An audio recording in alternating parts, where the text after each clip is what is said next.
Matam mafam tanza yengduna malemde hingliba taibang mi aikhoise saklon puba ngami.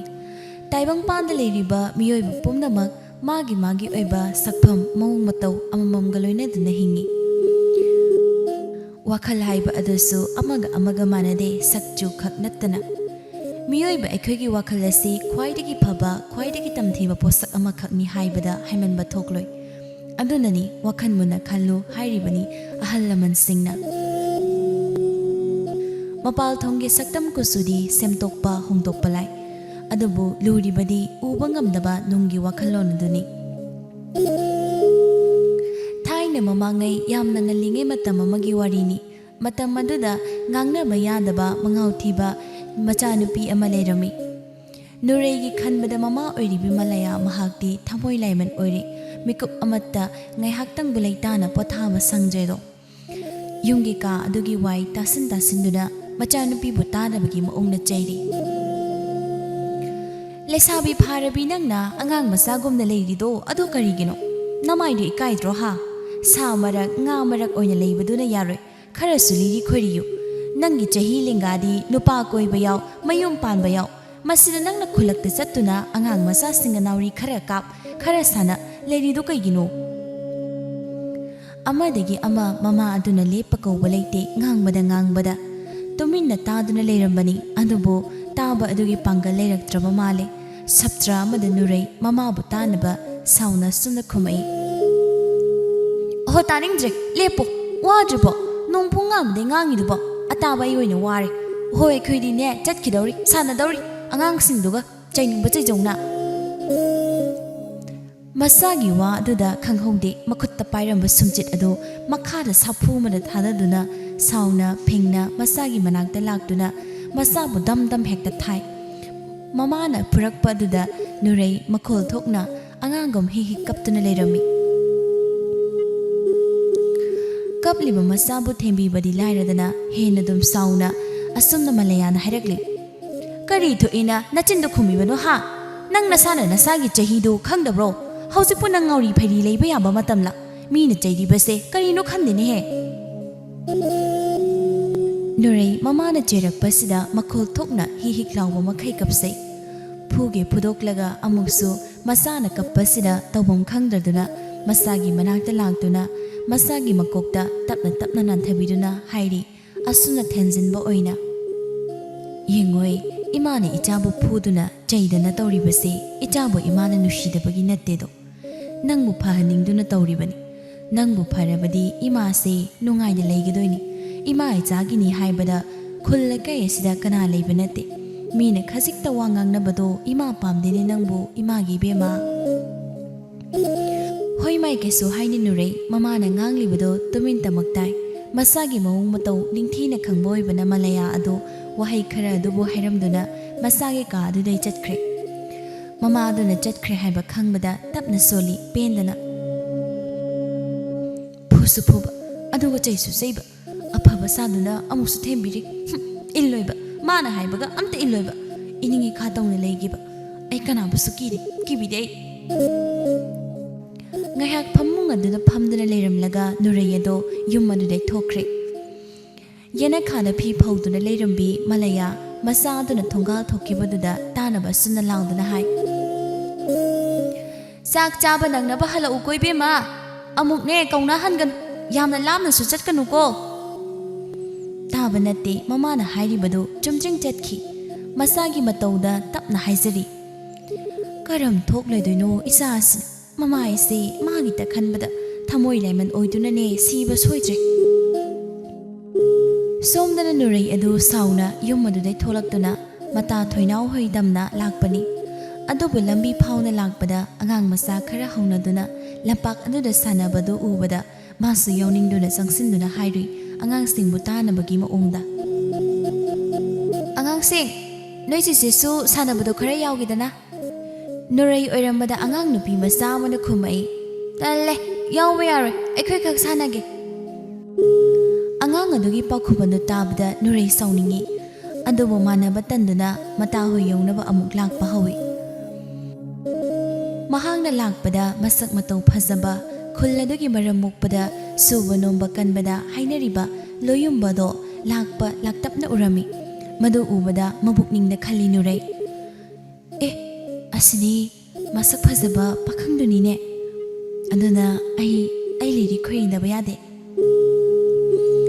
asi khanduna masamana adu semduna yamna gyan taba leisabi macha amagom thek tuna chalami haibaga tawbaga pakhang aduga lengthengna duna chali tasingna nurai asisu yamna phajaba hek ubada apamba popu misakni mahakna ngauri phairi tawbasida pakhang singna mangonda onsindabani adubu ngasini loyumba mahaka thengnaba matam asidi ingtappi amagi saklon puba sida loyumba mahakna nuraibu khoida ma haibada oikhirami nurai chana khali kari pakhangno hannagi yengdene thaina duna chatpa nupi madaga yam lemine mahakte adubu pakhang mahakti mabukningda khali kanagi masa oideno asuk phajaba sibo aidi amuk phawba thengnajrina hande horendi swaile kaisida laktuna kanano karino mayumaduna karambano khangdokpa phai itawanglen hawduna laklage asi khanduna mahakti asumak chatlami asum lakpada nurai ado mata thoinaw hoida yorakle aduna matagi ka aduda phamduna mataga punna wari tawduna leirami nachinthi haini hoibima hek ubada thamoida tinglawba haibado oiko mikup adudane aigi ngauri phairi tawbigado soi mangki phagi nate madugi pakhangdo irang hausindaba yadre ai mawong mandana hairakpaduna thoinawado noktuna khumi yam thajade haibaidi nangna asumnaga hairakane haibise nupini haibado aidi kawbu kawi is aigi tana pamjaba nupa pakhang asidi karambano achambadi mandida aidi masak pukhangni tawrise adone khangde aidi ne namdana oirasu madugi nupado ai leirage ne khalliko asi haiduna leisabi anido amu makhol thokna nokminai hauna nokpa adu taraduna thoinawgi mama adu makhoigi manakta lakle aduga hairi ngasidi ichanu reisi wakhal nungaiba mali yamna haraunu ui kai pau nungaibaga leirage ima sukhara khangidana mamagi wa aduna hena nokningba haibado oiduna hena noktuna leikhre matawoduda kaisu khangdana maya higattuna mama adusu makha tarai khangdraduna hangbani nokkono kaidoge isa singnoibo ima da hayu farese hainingdraga ado nakhoise chawraklabani asumna langduna leiba yaba nate matam haibase khanghoroi thoinaw mamagi wa aduda tapna khumi as hore ekhoi magi wa ngangbase chalomta ima nangido itaningde hai ima na hairisi nakhoigi khallaga hairibani ekhoi su leisarak po oibana aina thengnarakpa awabado nakhoida thengnadana ba hairibani munna taw hoine ekhoidi kesu khande thokpa laksasani wabidi inkhalakpa matam asida khara langhaudana hayeng haduraba matamda langba yaba nate hoi khoisu nangna khaliba adugumna khali adubu hayeng lohung kaidongba loirakpada wakhal tarakpa matamda ningamdabana pik thanbani aduna nasa kanna lesaringe sidane sel yamna tansilu maduna hayeng konane yam nungaidoini wa khara hairamduna mamado amuka adudai thoktuna chatkhre leisabi makhoina sanaramba wari adu nathaiduna thamlamle wari atopa amana wari sahawi nurai tapna hairakli ibema chak toklaga yumda sumleigedabagi saruk kaino khara tawbana pharoidra tawba yaba khara tawseba yumda sumleibado yamna waimi aibo thoinawda matagi wa aduda haiphet khanjanadana khumi adudi mamangi chingyana chattuna karino hensang oiba yaba amadi yonba suyaba kanaba posai khara thirusira yai adoidi ai chakchaba loibaga langlage nangsu loisinduna ai bungaidara leramu ai prap laklage ko wahai asi hairamduna mayumda yamna thuna chatkhirami yum halakpada mamana sak loiduna leramle masana matang sana halakpam asida masada yengduna hairakli sak chaba phawbadi kaunadredana nasana khangna halakledana natrabadi aidi chaisangam paiduna lerak khulak adu da koirau lauduna ne nangbu thiba laklage tawramin mama gi wa adu da sauningduna nurai amukka mama da phaini yingi aduga makhut adu hamduna chaluk adu da phamthaduna khumi mama gi wa adu gi pakhum oina ima di na sai bu yolaga harauzabani yolo aise khara yamna yolo ima na yolmandana nupa kanana su na chai se pambidre hayeng laibak thiduna aina ga sittaba leisabi aribi oiduna leiraba ima nang na sai budi phatte haiganu koima masanupi gi wada karimna duna noi malaya mama na karimna duna nokpa duda mama na sauna amuktangi ngamduna mahakdi chak adu prap sai mama oiri bidi karimna duna adubo nokningba du khangduna hairakli asumna nasagi asoiba dudi khangda nama aingonda amuk tainariba nokpu noksanindra nungai da ko ibema nangna nungai base yengoi liri khoiduna leirabadane nupa kanana karigi pamoi da sak haire thiba nati nangi hauzik leiriba nawongna tawodudadi nang nupa phangoi lepa gauba leite nureisu charamba adubu leptuna mama da yengna hekta khumi hoi mana kari khangdana nabe mane se nabe ma misi amu khatpadane nupa kya kyani aigi tungdane lairen matung ngain bagumna iliste khara ngauri phari leibasina nungai haiduna tawbani ho aisu liri khori bahaye leisabi ne se leisabi longning ba saklon pungning ba saktam oning ba itau on bangami khangidana yare nangane mana bangam banate chakto amuktane ingna charu amuk phunba tare nachin khumna ba hona ringaida haina mama masa anido amuk ngihakti tomina sak adu charami chaba loirakpagi matang aduda haurakli makhoi aningi loktanabido ahal oirakpana thabak inkhang tawbadi yamna talli malaya aduna masada noksinaduna tapna hairakli isadi khara ngawrasu imana haibadum inbani adunane kolik lukhak makhese loisaloko hoima amuk themjinnadrasune yare yeningde amuk themjinnarunuba imagi magunna sairane ningthina khangi aine kolikse prap loisilamduna thoinawga punna chingya chatoini e kaidauba nakhoi ni chingya aduda leisabi nakhoi ani kaidauba chatke haibano haiba ha matam phattabane hare nasai yaurisi udro nasai yauringida kanana kari henjanba ngamdoino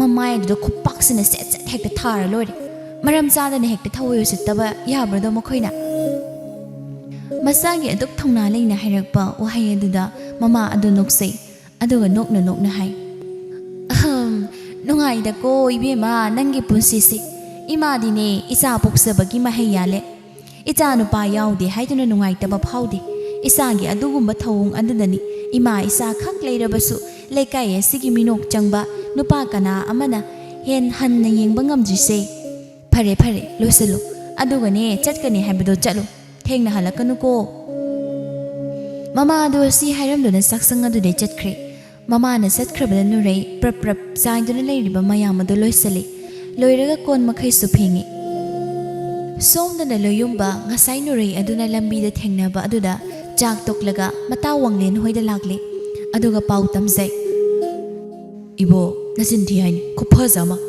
ai madugi nupido lawdaba yade aduna hore numidang weram amukta thiruseba nangna chinggaduna singjan basa samdo ayare halakpaga aina habse amta chaluseba wanglen wakhantu munna khanduna lerami hairiba matawgi wa adubu tadabi munna sum khanduna lerami ngeha khallabagi tungda yamna ngakna khangning singakpagom khangai hairei lauduna ai khangi daw ai baboide nangna hairiba nupido ai khangi masak yam phajabi ngauri pheri tawbi nupa uba yadabi tana dana phubi nurei haibido soidan oigani hai madu nupido koi haiba yaba natteko madu makok chakpani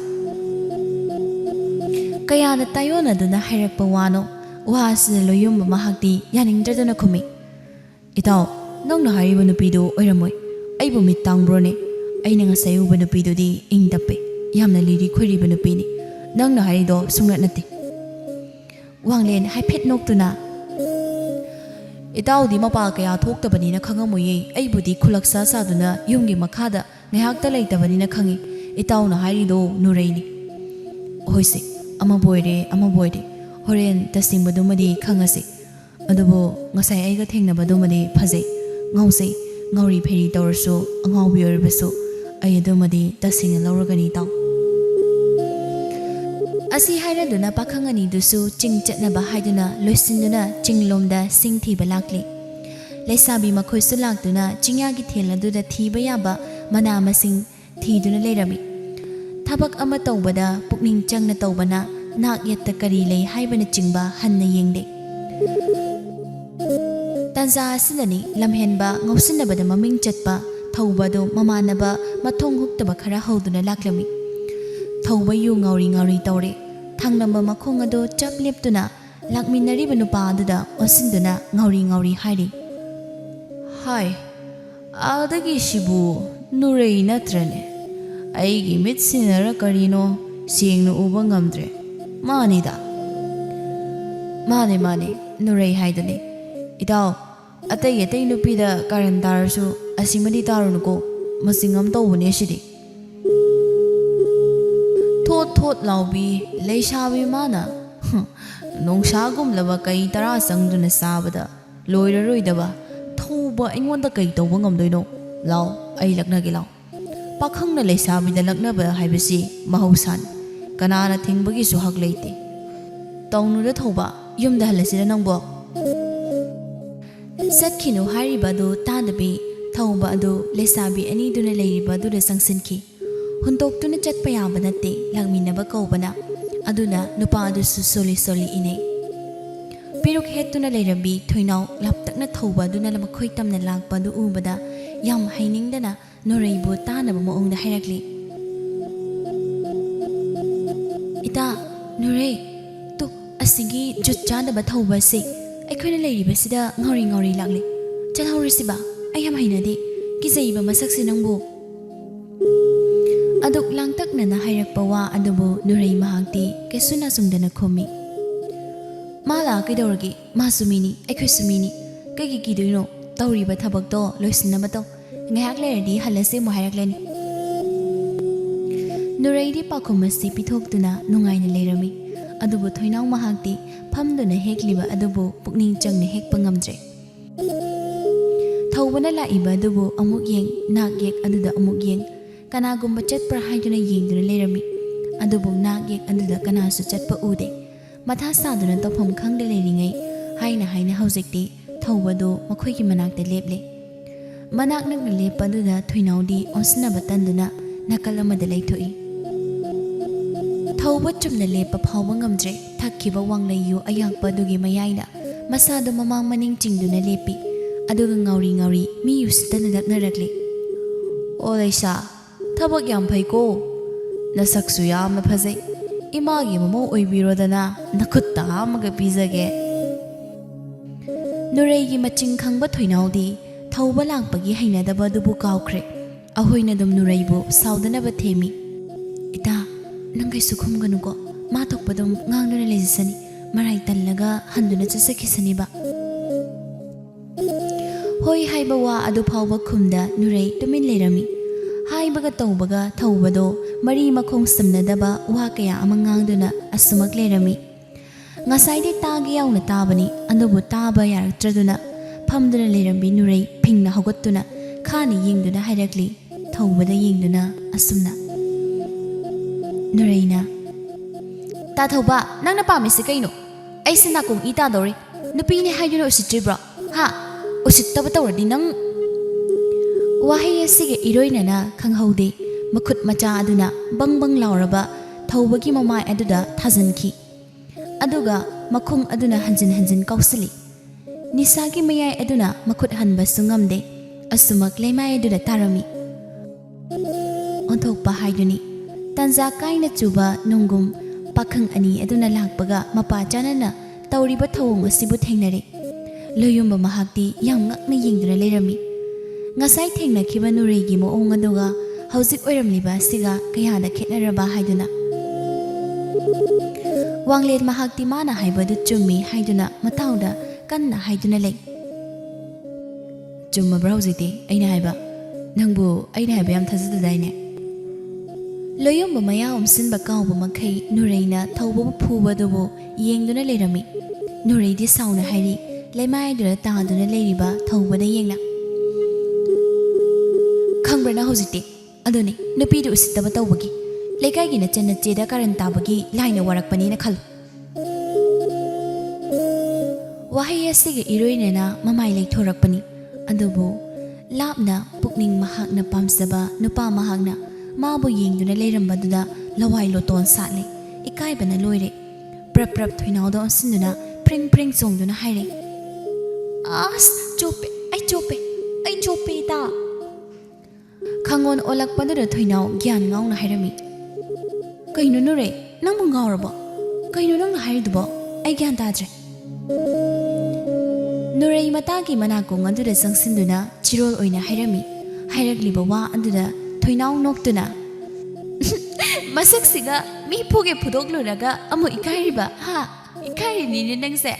Nurei Matagi, Makut Adu Paiduna, Soros Rotingduna, Mapama the day Yam Tuna Torakli, Aduga Mapama Madalagduna, why sang the Pamdrelirami. Twinao Matabu Yengna, Wamakata Rakli. Nangangasai, Tengner E. Heba, Pakangadura, Jose Kibu, Yengre Lehobodo. Oi me, Mani, I think even a lord. Magi Mamanda, Amohana Lepangam Gadama Mandraboita. Asino Padani, I know Quidazabado. Adubu, I told you Monganuda, Mahane Bohinarum Guni Hibadi, Taza Jeta. Is Nupisikadomi, Hoi Bima, Nambu, Nushibagama Sakambro. Nupa Duga, Kari Marie Bulena Dana, Nupa Sina Samai Duna Chatkibatari, Kaina, Mipai Dunagatori. No Punok sending it Taurisi. Tingoling all Elizabeth, Madugi Nupa Duna, Tingnaba Matam the day, Wakasi, Kainomatowi. A docking dom bom Duna, Lady the Bagisero, Bema, Manak the Chatuna, Maming Hangusi, Nushi Hitane, Pundo Hosidana. Ngamoy, Ayamadungamoy, Ikaisi. Ikai Kangdami Tawangam Bini, Hainakini, Adona, Ayasuma, Lona Tominu Siduna Lake, Limsa Devi Tawasida, Pakang Mahakna, Karamna Kudagani, Pambigani Haibagedo. Wari do Amadagi Ama, Mari Tawduna Lake.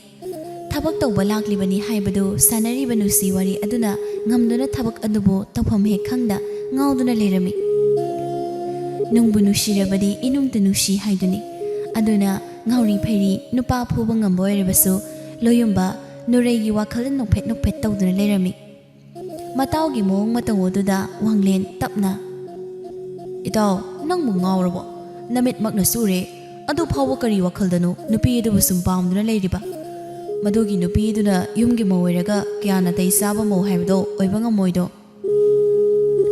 Loyumba Matawanglengi, Limana Duda, Tap Taduna. Nokmi Hairi Nushibadi, Tamoyini, Mapal Tongi, Sakdam, Mohomododuna, Lepayamanate, Nushibana Muyobagi, Sazat Litet and the Bo, whom body Miku Pamanatini down number.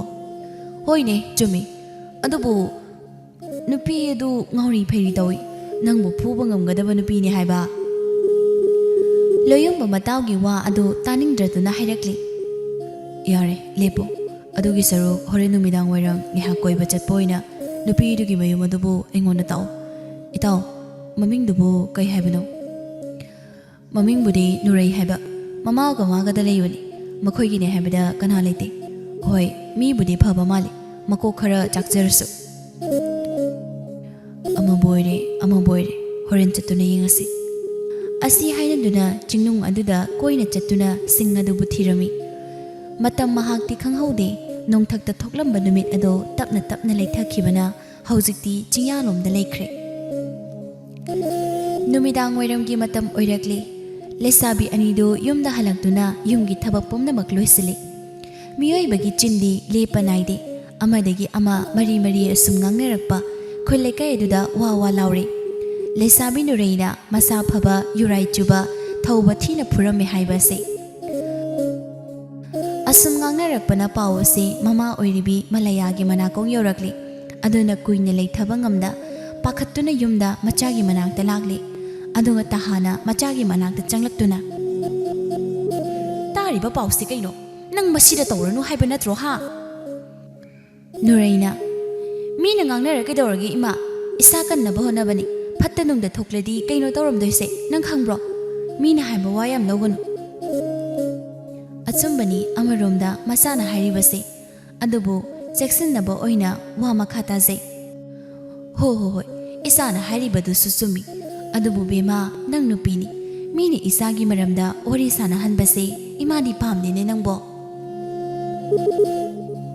Yarima hore nungdang sak thongnaba ising amatane leramdri aduna I ising sukpa chatlugi Wahi asi hairamduna Sanahal bol aduma pamduna mahak pukri achauba leiba maikai romaduda ising sukpa laklami Ngasaide lekai adura chaiduna mahatabu ngaidra leiba pakhang makhoi anido ngaisariba leisabi mahakna thorakpadu ubada harausai aduga tapna leisabi mahaki matung inai Nurai su khangi pakhang aduna magi matungde inarakli haiba madu khangbana harauzai mathamoida wanglena aiswai leramge nang manakta sangduna orisaru nangne haini habdo hayo hairaga yengu ado khara chaksina lepagadi layuko amu khokpakna kawradi pharak tagani yengu maingonda adumai kaisu toroi magai ga thengna kiba matamda yamna liri khuriba habdo oikibani Asi haiduna loyumba Nuraigi manakta sangsili ising sokliba adubu pukri manakta leptuna yengduna ngaiduna lerami ising ado sokna wakhan aduda khali leisabi mahakso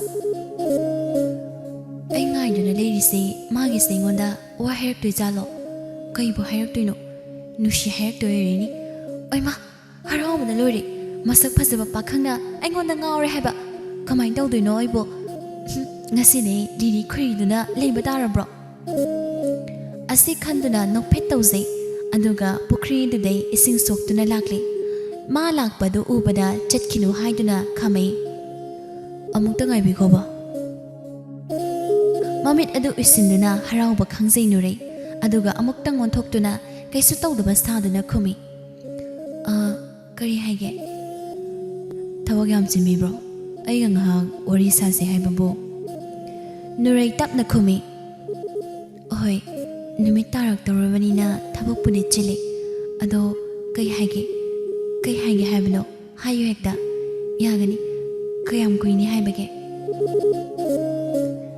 Kayada thotna mingna hairakpa wano ngasai ukhiba aduga hauzik uriba siga kayada khetnaraba loyomba tapna hairakli Khulbudi amatoiri adubu lekaibudi pundi Aidi ngasita nangbu thengnabani adubu ngasita thengnarasu ahanbu bamikupta thamoi asira nangi mami takhre phumduna thamba phongdoktaba thamoigi maisaktu wai aduna ai nangbu thamoi sengna nusi haigi tawani Nurai pakhang mahakna hekta masamakta hairakpa wa sida tawbam khangde pakhum piba kangaune chatpa sungamda yengba sungamda khumba sungamda nungthaduna leirami Pakhang mahaktu tapna makha tarakli Maching khara phatrabasu mangau khara thirasu miyam gidi khangde aigi oinadi nahakse saglon pubi leisabi amani haina ai haige nangna lauriba saglon kaya se angakpani adubu ai nangbu thagali Maching fattabi leisabi nangse aigi oizagi hoi haiduna nushi hoya biramu aina nangbu cheksina thawaidi hena lumna lausagi aibu thajabiyo Nangna ahanbasu aroibasu aigi oizagi ai nangbu tasengna nushi Nurai yam wana nupa mangonda yengduna khumlai Hoi ayari ai sana yari taloyomba ai sunangbu nushi Asi hairamduna ikaina mahang chenchatchatuna laklami mikup asidai hauna pakhang leisa anima thamoi kisi kinarami Nurai noktuna chatkhiba asida wanglen mataugi manakta laktuna nokmi hai Itaw nangse ngomni ngomme mina kinadana chatnariba leisabi amabu nokhanduna chathanba ngame yai ko yai ado koi bu hairamge nangna haigani haibadubu haigrabo Hoi haire yari adunani mahangna harawna chatkhrido Laibak thamba satlei tawdi phare duri taw yumda halasi Asumna numit aside hauna nurei hanaga yamna manadre yamna ole yamna hongi ngauri phairi tawduna leiba wangang thina ngangba adu tawdre ing tapi leisabi macha amagom leirami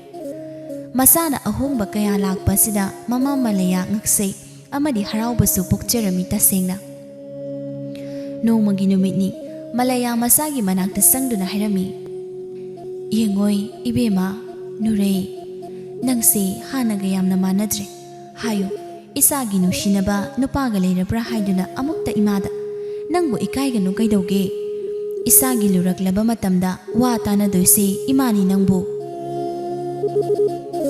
nurei mamana asumna themduna hairakpasida wari pumnamak mamagi mafamda leirami asum tawduna imungani khangnaduna mangol kaduna hojikti miyam mamangna sauna luhong kaidongle loyombo hoigi imung asina nungaiba oirambaga luhongba si chauna hongdori mata kayada wari tawduna noktuna leirami thoinauna itha thajadaba mi asina ekhoi mayamdagi ihan hana chatkidore haiba noibu ikai jadro leisabi amana khomi inthok nakali ta loyombado ekhoi ta mangau thibi sibu hektak wakhal ta handuna lawba ngami haiba asi haiduna mayam adu amung nokmine asumna matamni khanghaude haukiba nongmadagi nini humni haukibana haujikti miyam khangna lohongle asum tawduna nongdam magi nongdam kholde loyomba amadi nure harau tayamna ingna chikna leikhirami